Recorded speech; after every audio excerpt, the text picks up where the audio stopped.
What's up, wizards? What's up, everybody? If you guys are new to the channel, welcome. My name is Mooner. This is Waning Moon Gaming. I do wizard content for Flesh and Blood, and today I am bringing you guys a tier list. This is a post Lexi meta tier list. I just want to go over the meta a little bit and talk about some heroes, talk about the meta a little bit with Lexi leaving. And so I have a couple caveats. Please bear with me before we get into this tier list. Usually more than banned, suspended announcements, when heroes leave the meta and hit the old dusty trail through LL, it usually shakes up the meta more than just about anything else. More than bans, more than suspended announcements, more than like taking cards away from heroes, taking heroes away from the game and taking them out of the meta usually shakes things up just about more than anything else. Like I said, sorry to repeat myself. Anyways, caveat number 2. These are just my opinions, and I am a fallible human being. Although I do play at that semi-professional level, unless you are a professional player, these tier lists are just for entertainment purposes only. If you like a hero and you like its aesthetics and you like the play style of it, like take for instance Riptide, he's not a very competitive hero, but if you like that hero, just play him anyways. Like, don't let these tier lists define who you play unless you are a professional player going to tier 3 and 4 events like pro tours and callings and things like that. These things should just be for entertainment purposes only, and to just give you an idea of where the meta is at, or where my opinions think the meta is at.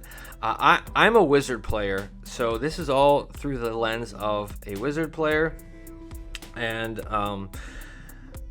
LSS has done a very good job of making sure that heroes who are on the bottom tiers don't stay that way forever. Like, look at Rangers, look at Brutes like Levia, look at Bolton. Like, you're going to get a whole entire set dedicated to you. You're going to get cards in the expansion slot dedicated to you.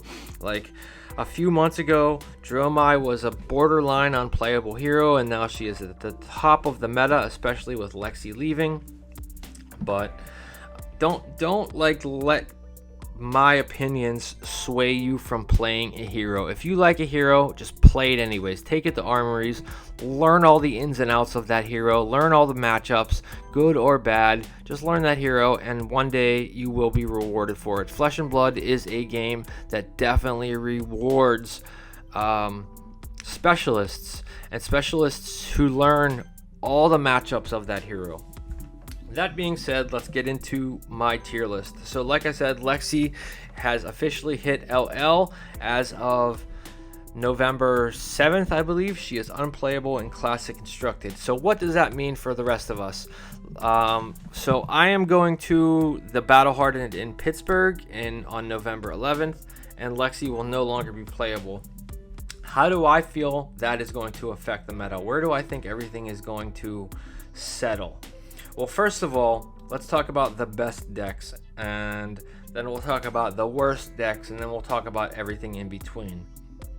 So, undoubtedly, Dromai is the best deck, or at least the deck to beat. She is in S tier. She put 2 people in the finals of the last calling. She has put multiple people in top 8s of the last few major events. She has beaten out Lexi in these events, and it's all because of Tome.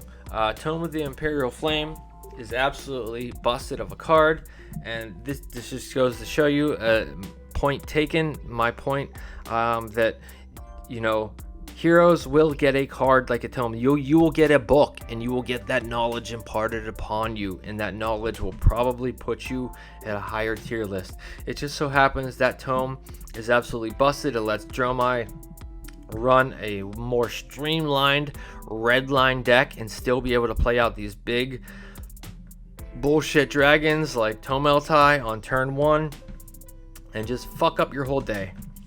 Anyways, she is now the de facto deck to beat. She is a very difficult hero to play well. So specialists who have been playing Dromai the longest will be rewarded for that. People who just bandwagon jump on Dromai are going to have a harder time. It's not like Lexi, who was, I'm not saying Lexi was an easy deck to play, but she was a little more streamlined, a little more easier. Dromai has a lot of really intricate matchups, a lot of really intricate play lines, a lot of just really intricate decision making all throughout the game, and she's got some really wonky matchups. Then you have to be really good with the hero to succeed with her, but she is still going to be the deck to beat. She has been successfully in the top 3 of hero representation of the last few major events, and she has come out on top.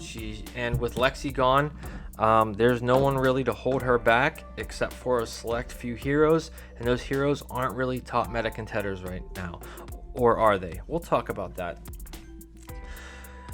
Next, I want to talk about my girl Icelander. I think Icelander comes straight back into the meta, and she comes straight back into the meta in full force. With Lexi leaving, Lexi was her worst matchup by far. So with Lexi gone, Icelander comes back in, and the people who have been playing Icelander since day one are going to have a lot of success with her. Dromai is like that fabled horrible matchup for her. Everybody says like, oh my god, Dromai is such a bad matchup for Icelander. Like, now that Dromai is running this tome, she has been cutting all her blues. She's running 3 to 6 blues max, and yes, you might get Tomeltide turn 2 and she might burn your boots, but that's what separates the boys from men. I've got some videos where that has happened to me, so go back and watch those if you want to see how to deal with that.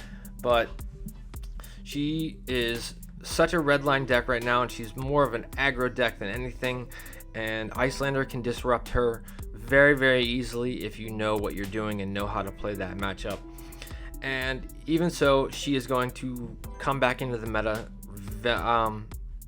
vehemently. You're going to see a lot of Icelander come back in, so prepare for that. She is going to vie for that top slot now that Lexi is gone, and there isn't much that can dethrone Icelander except for Dromai's. So Icelander is, in my opinion, is that second S tier deck. She is the second deck to beat. You have to know how to play against Icelander if you want to do well in some of these upcoming tournaments. That being said, let's talk about some of the bad decks, some of the decks that I think are in D and C tier, and let's just get those out of the way. First of all, we're going to talk about Techos. Good idea, great flavor, awesome like hero concept, but what a fail he is. Having to start with no armor and build your armor is just a big fail. Especially if you're going to run into like some of these wizards or some of these like hyper aggro decks, you have nothing to protect yourself. You have to spend like a blue to try to equip some armor, and his weapon just is the weakest of the 3 weapons. I think it's just very vanilla. I don't think he's been fully figured out, but the fact that you're losing like all this legendary equipment to equip these like proto base evo bullshit equipments isn't attractive to me at all. Starting with no armor just feels really bad, and hopefully there's somebody out there who will prove me wrong and will figure this hero out, but as of right now, he is completely unplayable, especially from a wizard's perspective. I've played against Techos maybe like 3 or 4 or 5 times, and I don't think I have lost that game with less than like 28 health. It's just really bad. He has no armor, he has no arcane barrier, Icelander is going to be in the meta. I can't imagine that the Dromai matchup is good, so I just got to put him into D tier. Next, we're just going to throw her and her into D tier. Unfortunately, we'll put Riptide. We're going to put Riptide in the C tier, and I'll talk about that in a minute. But unfortunately, as far as heroes that haven't been figured out and could possibly have potential, we'll put those. See, I want to change this to could possibly have potential but haven't been figured out. But Prism just starting at such a low life total, and yes, she has access to like all this ward angel stuff that can soak up some of that life, but she's got to run so many no blocks in her deck, and the only matchup that she really has a good time into is Wizards. So with Wizards coming back into the meta with Lexi leaving, you might see Prism jump up to C tier a little bit.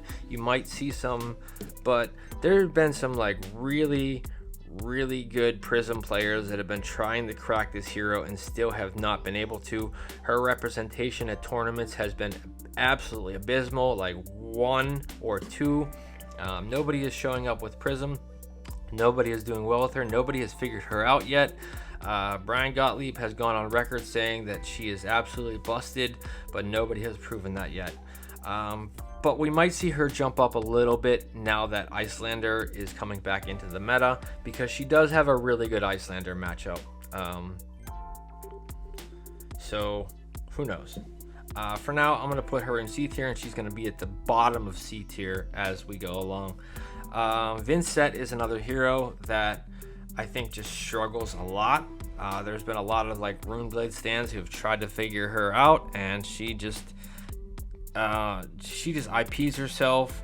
If she goes first and create a bunch of rune chants, but then she just takes a bunch of turns off trying to create these rune chants, and she can do some really dirty things, but she just I don't see it with her. She's in D tier. Sorry, Vincent stands, but she just doesn't have what it takes. And then we're going to talk about Riptide real quick. The reason I put Riptide into C tier is because I expect a lot of heroes like this and this to come into the meta, and even this to come into the meta, and all vie for that aggro spot. And then we're even going to see heroes like Azalea, who is going to possibly even be a C tier hero. There are cards like Warmonger's Diplomacy that say no to that, and that is why I'm going to put her at the top of A tier. If Warmongers didn't exist, Azalea would probably be the best deck, and I don't say that lightly. She is fucking nasty. Anybody who's played against a really good Azalea player or watched Levi play on stream can just attest to how absolutely busted and nasty she can be. She has access to Codex, she has access to all that Arsenal hate, she has access to all those on hits, and then dominating these like arrows that come in for like 13 or 14 or 16 with massive on hits and Arsenal disruption is just really nasty. She's not particularly a great matchup for Icelander, save for Warmonger's Diplomacy. But that being said, the reason I just mentioned all these is because Riptide can have game into these heroes. All these heroes that want to like have go again or just like pump up their attacks massively, Riptide's got some traps for that. And I've seen some really good Riptide players do some really cool things. He is the worst of the Rangers, but with Lexi leaving, that might let Riptide shine a little bit more. That might put some more eyes and some more hands on Riptide. And Intoxicating Shot is a really cool arrow. Is it enough to like make him meta viable? I don't know. I don't think so.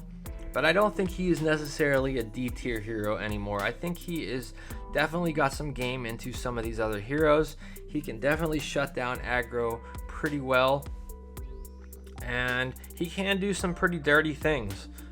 So I wouldn't count him out. In fact, with aggro coming back into the meta, see him losing Lexi was one of his best matchups, but he also has like Fi and Katsu and Max coming into the meta, and I think those are all pretty good matchups for Riptide. He just absolutely gets dunked on by Dromai, and he absolutely gets dunked on by Icelander. So we need to keep him down in the C tier.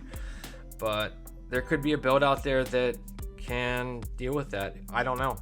Let's talk about my next favorite love, my homie, Kano. Unfortunately, Kano is one of those heroes that, unless you know the ins and outs of Kano and every single matchup of him, he is a B tier hero. You need to know how to play Kano, and you need to know how to play Kano well, to do well with Kano. There's always those stragglers who show up to tournaments and do pretty well with Kano, but now that we have Icelander coming back in the meta, that means that we're going to have more AB, and that's not good for Kano. And now that Dromai is at the top of the heap, that is not good for Kano either, simply because of Thamai and Thamai existing. That means that you need to race her and be able to kill Dromai before she establishes any Rake the Embers or Thamai, because unlike Icelander, whose Icelander, most of her spells target anybody, like can target a hero or target a dragon, Kano only has like 2 spells that can target a dragon, and that is that's not good. Most of all of Kano's spells only target heroes, so getting rid of Thamai is a really big problem. You need to play something like Dampen or Aether Dart, and that means you need to build your deck in a certain way, or at least have a lot of sideboard slots dedicated to Dromai. And then he also has a really bad matchup into Icelander.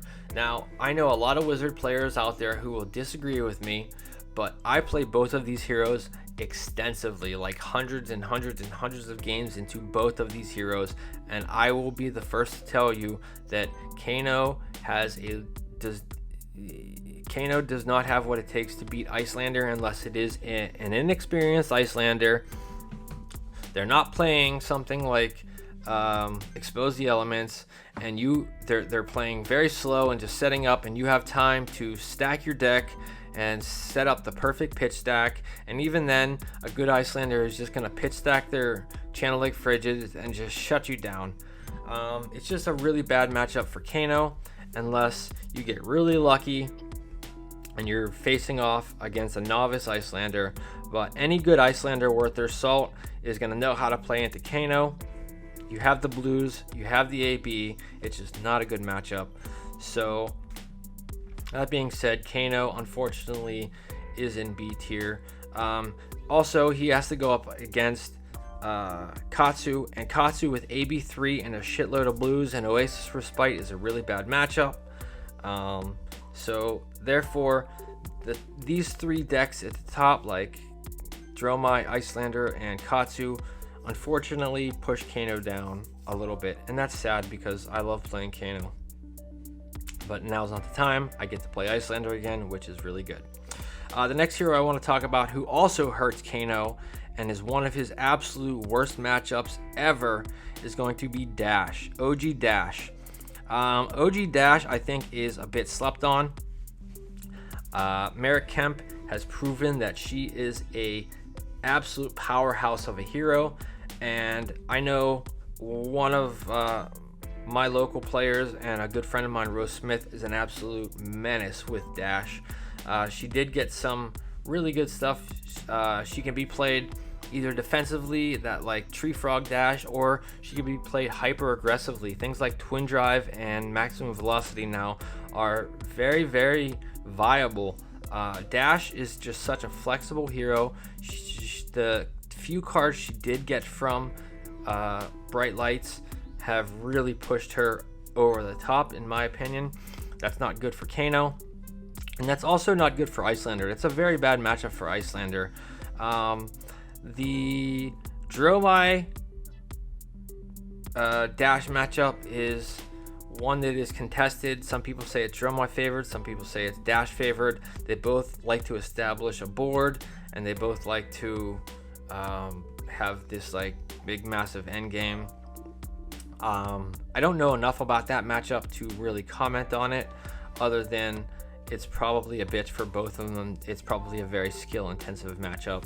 But Dash is a big meta contender, and I'm tempted to put her into S tier because she is just so flexible now. She can be built so many different ways. When your opponent flips over Dash, you have to guess very correctly on what am I going to deal with here. Am I going to deal with this like inevitable pistol package plan, or am I going to deal with this like hyper aggressive pounder Dash that is just going to try to hit me with 3 maximum velocities and just like end my life? You don't know. And that's what makes Dash so dangerous, in my opinion. Talking about, I want to talk about the other hero who shows up in force. He is always the 3rd most played deck at these major tournaments, but he does not convert at all, and that is Bravo. And I think Bravo is a C tier hero. Come at me. He doesn't bring anything special to the table. He can shut down some of these aggro decks, sure, but like, okay, Command and Conquer Pummel or Hammer for 6 or like, you know, Choke Slam. Bravo is just a bullshit hero, and there's a reason that he's been around since Arcane Rising. Since Welcome to Wraith, and only has like a few hundred LL points. He shows up to all these tournaments. He's like the 3rd most played deck, and he doesn't convert. He doesn't, barely puts himself in the top 8, barely puts himself into day 2. He just gets shut down by a lot of other heroes. With Icelander coming back into the meta, he's going to have a really tough time. As far as I'm concerned, Dash is just a free matchup for her. There's a lot of people who say that that Bravo is Dromai favored, and there's a lot of people who say that Dromai is Bravo favored. Like, oh yeah, bro, if you give me like 2.5 hours, I can definitely beat Dromai. Well, you don't have 2.5 hours. You have 55 minutes, and you're not beating Dromai. I'm sorry. All the 6s and everything in the deck. She's just gonna establish a board, play a bunch of rakes, play some of these dusts, and you're gonna have a really bad time. Other than that, Bravo is just like I don't see the appeal to Bravo. There's these Bravo stands out there who just like swear that he's the best deck in the world, but he just doesn't convert. And sure, he can beat some of these aggro decks now who are gonna surface back up to the top, like Fi and Katsu, but he doesn't beat Azalea.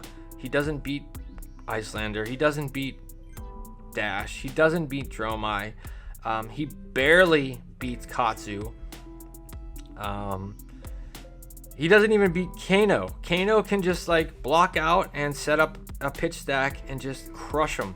So Bravo is just in a really bad spot. Come at me in the comments. I don't give a fuck. Fuck Bravo. Fuck Command and Conquer Pummel. That's all you got. You're a bitch. Next, let's talk about. We're gonna talk about Viscerai.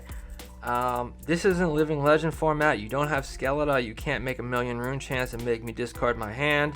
And Warmonker's Diplomacy. Sorry, Viscerai. Arachne. Arachne has been kind of proven himself a little bit. In fact, he's still a C tier hero, but he has game. Those Arachne players who have been playing Arachne since day one know what they're doing, and they're dangerous, and that's all I have to say. We've seen an Arachne beat the absolute worst matchup on stream, which was Dromai. So those like Fairweather Arachne fans, they're not going to get anywhere. But those people who have been playing Arachne since day one, I mean, Arachne has game into all these aggro heroes. Arachne has been proven to be able to be deadly in the right hands, so I would watch out for Arachne.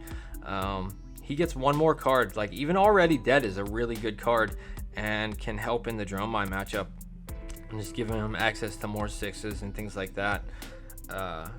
But as far as like the rest of y'all who just like jump on Arachne because he's cool or they're cool, you're not going to get very far. Just a middling hero is going to be Azuri. Azuri lost her best matchup in Lexi, and she struggles into Icelander, and she really struggles into Dromai. She can beat some of these aggro decks. She can't beat Kano. So I don't know. There's also those diehard Azuri fans out there who swear that they can make magic happen with that deck, and I'm sure they can, but as of right now, losing her best matchup wasn't good for her. We're gonna talk about the brutes next, and I do think that Levia, I'm sorry. I do think that Levia is a very, very good hero. She's a really good aggro deck. She loses to herself, and that's why she is not higher up on this tier. But she throws some really big attacks that are above rate. And she's a very difficult hero to play. But we have seen some high-level players putting in some time and effort into learning her. And I think if more high-level players put in some time and effort into learning her and mastering her, we'd see her do a little better. And for right now, she just remains like a middle of the road, just kind of, she is a really good brute. She does have a good Drone Mine matchup. She does not have a good Icelander matchup. I don't know what the dash matchup or looks like, but I know she's pretty good into Katsu. And yeah, she blocks really well and she throws big attacks. That's all you really need to know. I think that Rhinar is right next there to her. Rhinar does have a good Icelander matchup, and Rhinar does have a good Drone Mine matchup. And if you build Rhinar correctly, he can have a good Mechanologist matchup. He kind of struggles into the Rangers, and he struggles into the aggro decks. He doesn't really know what to do when it comes to like Fi and Katsu. So I think that like this whole tier could be like switched around. You could move all these heroes around here to B tier, but yeah, Rhinar has some really good matchups, and he's really good into the S tier heroes, but he also has some really bad matchups. But there are those diehard Rhinar players out there who are going to get rewarded when we go to heavy hitters. So just keep playing Rhinar, keep doing your thing, and it'll pay off eventually. The same thing can be said about Dorinthia. Dorinthia is probably at the top of B tier, maybe at the bottom of A tier. There are those Dorinthia diehards who just know that hero in and out. She has some really good matchups. She has some really bad matchups. The Drone Mine matchup is like one of those 80-80 matchups. Each player thinks that they are favored into it. She does have some game in the Icelander, although she can just that's another matchup that could be like another 80-80 matchup. She struggles into some of the Rangers, obviously, and she struggles into the Mechanologists. But other than that, she is pretty strong, and if she gets a couple counters on Dawnblade, she can do some harm.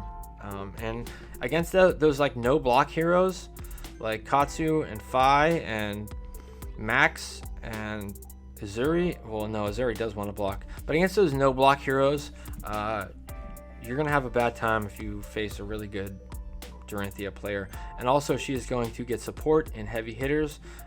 Allegedly, I would expect, yes, I would expect heavy hitters to be focused on Guardian, Warrior, and Brute. This is just my speculation. I have no insider insider information or anything like that, but that's just that. Then we're going to talk about he's just gonna, I don't know, Bolton. There's two different ways you can build Bolton, and they've just thrown support after support after support after support against Bolton, but the fact that he IPs himself is just proven to be just too detrimental.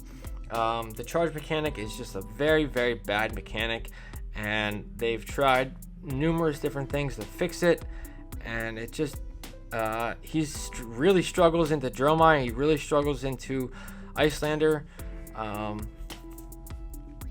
He can beat the aggro decks, but he struggles into the Mechnologist as well. And I don't know. Bolton just needs like a new hero ability. That's all I have to say about Bolton. And last, I want to talk about Dash.io. Dash.io is really, really cool. I have been playing a lot of Dash.io, and she almost feels like a a wizard. I just think Dash.io has not been figured out yet. She has some really good matchups, and she has some really bad matchups. But Dash.io is my biggest dark horse, and I'm going to put her in the bottom of A tier, because I think if somebody figures her out, she is going to be absolutely busted. Having access to the top of your deck at the end anytime you want, being able to play items off of the top of your deck just for an extra resource, is like having a 5-card hand. She has this crazy combo potential, but she reminds me a lot of like the Weathervane deck, where her potential and her ceiling is massively high, but her floor is really low. Having a deck full of items that don't block can be a detriment. She's got this crazy combo potential, combo ability, where she can just like combo the shit out of you and deal you so much damage. And Symbiosis Shot is such a cool weapon. And being able to like just gain action points and play Tome of Fendals and draw a bunch of cards and gain a bunch of life. And Dash.io is really cool. I don't think she's been figured out yet. I've seen some really cool Dash.io builds. I've been toying around with a lot of Dash.io builds. I think she is the biggest question mark right now, but I'm going to put her in A tier because I think she is bad as fuck. Yeah, that's my tier list, guys. I hope you like it. If you don't, shout out at me at the comments. Like, comment, subscribe. Help me help the algorithms, all that stuff. I'm just trying to get some Wizard content out there to the masses and help everybody learn about Wizard. And yeah, this is my going into the next season without Lexi tier list. This is what I think it's going to look like without Lexi. I think you're going to have a lot of Icelander and Dromai to deal with. And for a lot of people, that's not a good time.